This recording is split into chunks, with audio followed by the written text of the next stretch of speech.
Our race winner Oscar Piastri and second place finisher Lando Norris, and George Russell will join us in a moment. Oscar, we'll start with you. Great race, very well done. First up, what's with the little dance in Parc Fermé? Hint of a griddy? I knew that was going to be the question. It was an attempt at a griddy, as you can tell, poorly executed. I met Justin Jefferson on Thursday, who has essentially made the griddy world famous, and stupidly made a bet with him that if I won the race, then I would do one for him. After qualifying yesterday, I didn't practice because I thought that was definitely not going to be needed. So yeah, that was my first attempt at a griddy live on World TV. So I stayed true to the bet, but that's the one and only time you'll be seeing me do that. Look, let's talk about the on-track business. You had to fight hard in those early laps and then demonstrated phenomenal pace in clean air. Just how much did you enjoy yourself out there today? I enjoyed it at certain points. Yes, I think it was tough at the beginning, trying to get past Max.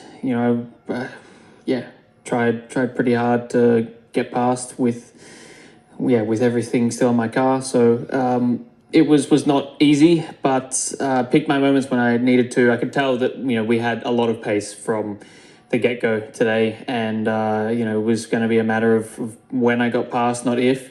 But I wanted to do it as efficiently as I could, because I knew once Lando got back behind me that he was going to be catching us a lot, and wanted to get through quickly but cleanly, and I felt like I did a pretty good job of that, and then built a gap, and maybe not the strongest second half of the race of my life, but I think building that gap and being quick at the right times was what I needed. You were clinical dispatching Kimi Antonelli. Just how tough was it to get past Max Verstappen? To be honest with you, Kimi was very nice to me. Didn't make life very tough, which it's nice when you race against people that identify when someone's quicker and not making the race more difficult for the both of us. So that was nice of him, I guess. Obviously for Max leading the race, a different story. But I knew to expect that, and I could tell that we had a lot of pace. And like I said, it was kind of a matter of just biding my time, waiting for a moment or forcing him into a moment. And that's what I was able to do. So once I got past, I knew I had to try and build a gap to, whilst Lando was behind him, and that's that got me the win. Oscar, you were 37 seconds ahead of the first non-McLaren car. That could be described as dominance. And when you reflect on the weekend as a whole, where is there still work to do? I think, celebrations. That's definitely top of the list at the moment. But I think this weekend was not my best, and a lot of that was yesterday. I think the race today was pretty solid, but I think yesterday, I was pretty frustrated with my performance, and ultimately, yes, I've won the race this weekend, but I think the likelihood of winning that many races, qualifying fourth, is pretty low. I felt like I did a lot of things right today. There was definitely some good fortune there as well, and a very quick car. I don't want to rely on that every single Sunday. And clearly this, I think, is the exception to the pace that we've had this weekend, this year. Yes, we've always had an incredibly strong car, but to have the pace we did today from lap one, it felt like was unexpected for even us. So I'll definitely take the performance, and we'll try and work out how we do that every weekend. But there's still definitely things to work on from a personal side and from a team point of view. What part of the racetrack was the car particularly strong on here?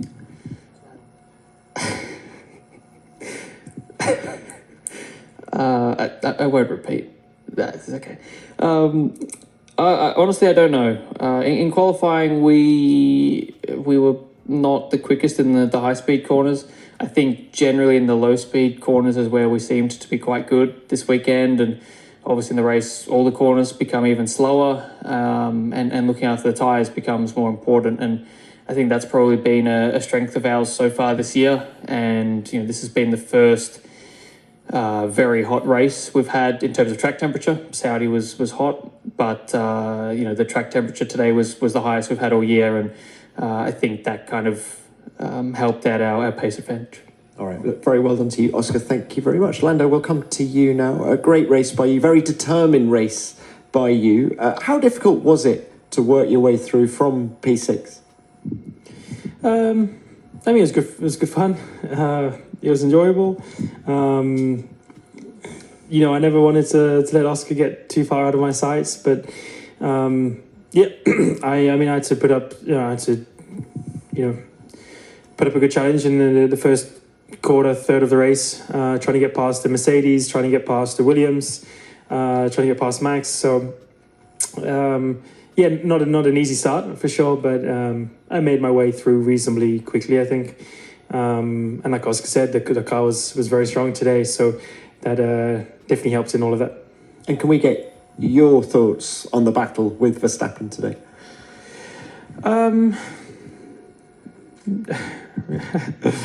No, it was fine. I mean, he's fighting hard, but it's up to him to do that. He's ruined his own race. He's not racing very smart, and he probably could have finished third today, and he didn't because of that. So, he's fighting hard as always expected, but that's the way it is.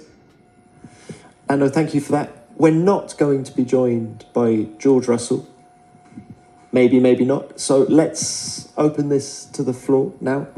Please remember to give your name and publication. Who's first, please? Tiziano from Brazil, Diário Rio Claro.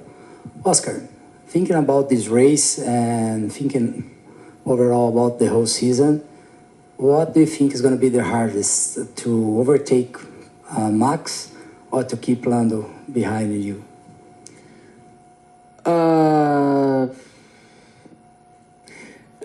Both very different challenges, I would say. I think, on days like today,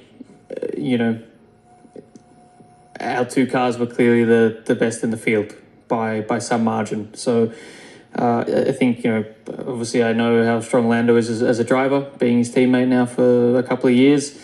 And, it's never easy, but, also racing Max is never easy, as we saw. So both very different challenges. I think, in the long term, this season, it's clearly going to be a pretty strong fight between Lando and I. But, both are challenging. Okay, thanks. Next one. Hi, Holly Kane with the Palm Beach Post.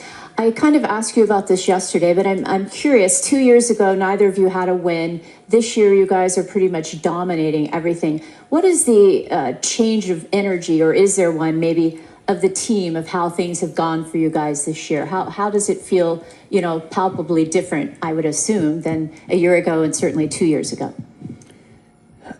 I mean, compared to 2 years ago, it's, an incredibly different place to be. I think the determination and the hard work has always been there. And, even at this point 2 years ago, we knew that there were things in the pipeline that were going to, try and help us come back to the front. So whilst I think we got lapped twice that day in Miami 2 years ago, there was always the optimism and the determination still. I think, clearly last year with Lando's win, that was a nice thing to have for the whole team, in terms of, finally having a car that is capable of winning a race again, on merit. It was obviously the 1-2 in Monza a few years ago. But, I think Miami last season was the turning point in winning races because we could be the quickest on track. And, that's an incredible place to be. I think now it's a continuation of that. The determination, the hard work is still identical. Just the joy and the celebrations are a bit more frequent, which is nice. But we're aware we've got a lot of competition, a lot of challenges. Being first now means we have less tunnel time, less development time, and that's something that we've enjoyed over our competitors for the last few years. So it's we're aware that there's going to be challenges with being at the front. We're always going to be trying to be hunted down, but it's an incredible place to be. Thanks, Oscar. Any more?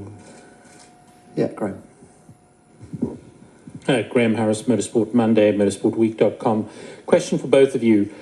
Winning a race with 35 seconds ahead of your nearest team competitor, when do you think the team should actually stop focusing on developing this year's car and put everything onto next year's car? Because clearly it's going to take the other teams quite some time to catch up with you. I don't know. There's a lot of other smarter people than me that calculate, when we think things are time to switch to next year. Clearly we do have a strong advantage at the moment, but not every weekend has looked like this. Saudi last weekend, our competition was very close to us, and we didn't have it that comfortably. This weekend, a very different story, but I don't expect every weekend to look like this. So, I think we have the advantage everywhere we go at the moment. Sometimes it's a little bit, sometimes it's a lot. But clearly in this position now, we have a lot of focus on next year, I think. And, we want to make sure we win both championships this year and put ourselves in a good spot for next year. Okay, next one. David Neal, Miami Herald. This is for Lando. After you got into second place, was there a point in which you thought you could chase down Oscar, even though he was at one point like 6 seconds up? I noticed the lead got down to under 4. Was that point, did you think you could still catch him? No, I gave it a good shot from, when I got into second. So there was still a long way to go. I think still 25, 30 laps almost at that point. I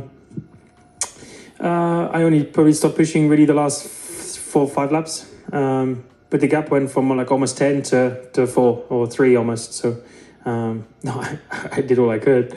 I tried the whole race basically until the very end. So, I kept belief the whole race. But Oscar's driving well. He's quick to catch from 10 seconds was always pretty much going to be impossible. But I gave it a good shot. I almost got there, just not enough laps. Thanks, Lando. Any more?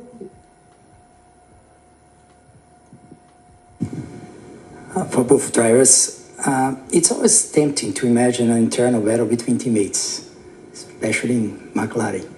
How much can we expect to see that this year? Could we witness something similar to Lewis versus Nico? Go on, Lando, Brent. Your thoughts? Time will tell.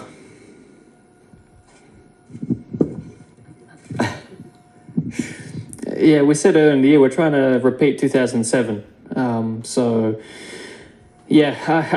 don't know. I think we clearly know that we have our strengths, and it's always been close between us.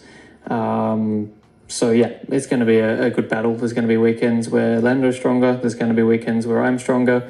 It'll be a good battle, but I think we're very aware of the fact that we want this success for for as long as we're at McLaren, which is a very long time for the both of us. So, we're aware that there's going to be a fight. We both want to become world champion, obviously, but we don't just want one opportunity at this success. We want it for the next, however many years. And that's an important thing to keep in mind, and an easy thing to keep in mind for us, I think, and for the whole team.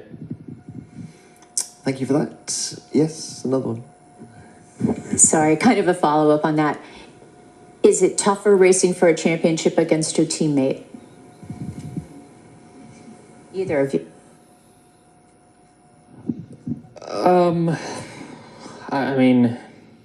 In some ways, yes. In some ways, no. We know pretty much exactly how one another drives.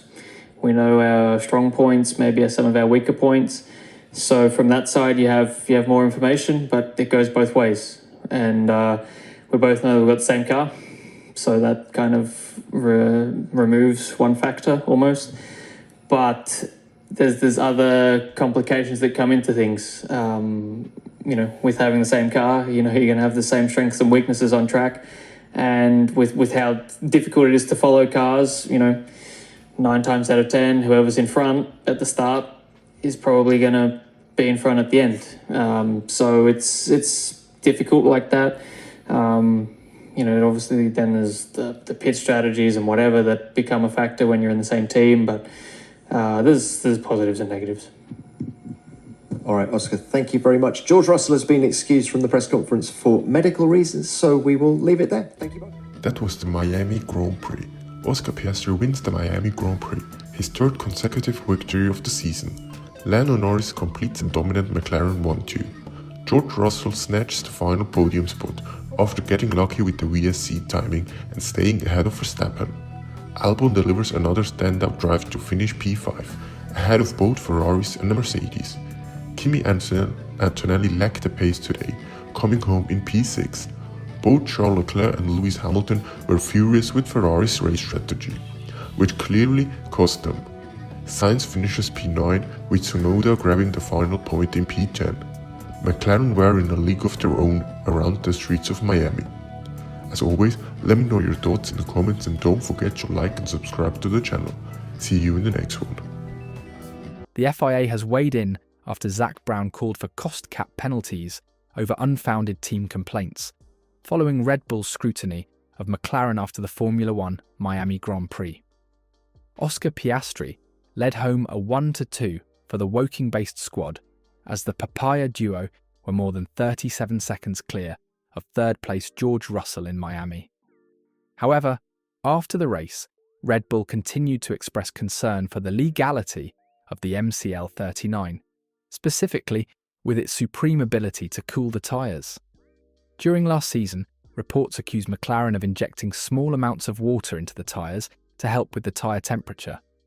In response, Brown appeared drinking from a bottle labelled tyre water on television in Miami, poking fun at a serious issue.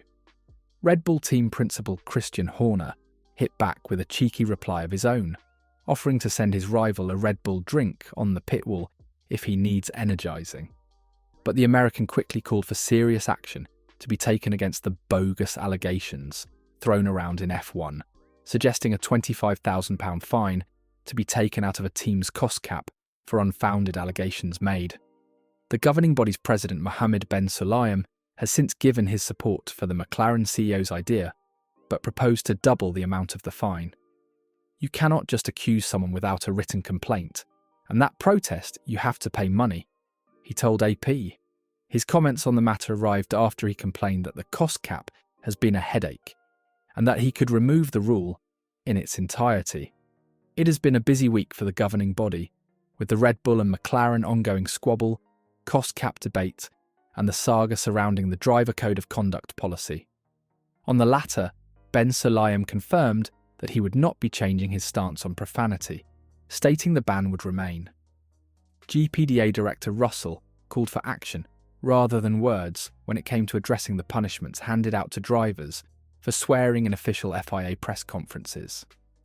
But it seems Ben Sulayem will not back down on this matter, as he revealed the clarification on the policy will be given soon. Attention for the former rally driver will soon turn to the upcoming FIA presidency, as the FIA General Assembly takes place on the 12th of December this year. Recent reports have emerged that Carlos Sainz Sr. could be a potential rival to Ben Sulayem for the candidacy. However, the FIA has yet to announce the deadline for nominations, giving the 63-year-old time to focus on the key decisions he needs to make, which could be crucial to securing another term. His tenure in charge of the governing body has been marred by controversy, and his relationship with the drivers has taken a turn for the worse since the end of last season.